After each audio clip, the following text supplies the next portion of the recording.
Some children go sledding on an icy hill. They start from rest atop a 10-meter hill and slide down. What is the velocity of the sled, which is 90 kilograms, at point C, assuming there is no friction? The first step in this problem is to find the total amount of energy the sled has. Since the sled is at rest and is at the highest point it will be at, we can find the total amount of energy by finding its potential energy. The equation for potential energy is mass times gravity times its height. We know that the sled is 90 kilograms.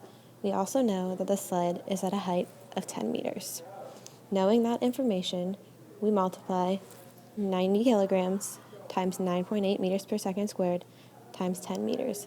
This gives us an energy of 8,820 joules.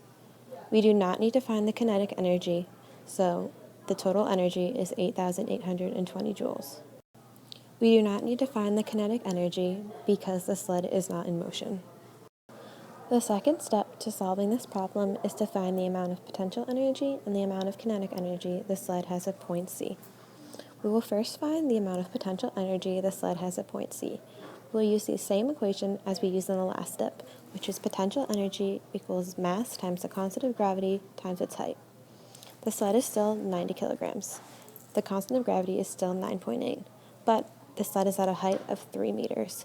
So we'll multiply 90 kilograms times 9.8 meters per second squared times 3 meters. This gives us a potential energy of 2,646 joules. The next step in this problem is to find the amount of kinetic energy the sled has. We will use the equation Ke equals total energy minus Pe. To find the amount of kinetic energy, we will use the total amount of energy that we already found, which is 8,820 joules. We will then subtract the amount of potential energy we just found, which is 2,646 joules. This gives us a kinetic energy of 6,174 joules. The next step in this problem is to find the velocity at point C.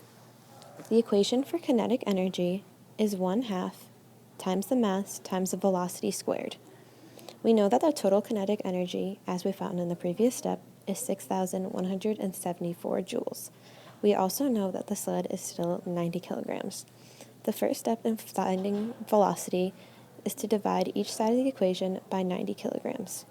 Next, we will multiply each side of the equation by 2 to isolate v squared. Next, we will take the square root of the entire equation to isolate v. This gives us a velocity of 11.7 meters per second. Further, 1,500 joules of energy were lost due to friction. What will the velocity at point C be now? We now know that the total amount of energy at C is equal to kinetic energy plus potential energy plus the 1,500 joules that were lost to friction. We will then fill in what we know. We know that the total energy, as we found previously, is 8,820 joules. We also know the equation for kinetic energy, which is 1/2 mass times velocity squared. We also know that the potential energy, as we found previously, is 2,646 joules, and obviously we know that it lost 1,500 joules. We will then subtract 4,146 joules of energy from each side so that we can isolate the kinetic energy equation. We will then divide the equation by 90 kilograms so that we can isolate v squared. We will then multiply each side of the equation by 2 so that we can isolate v squared. We'll then take the square root of the equation to isolate v completely. That leaves us with 10.19 meters per second for the velocity.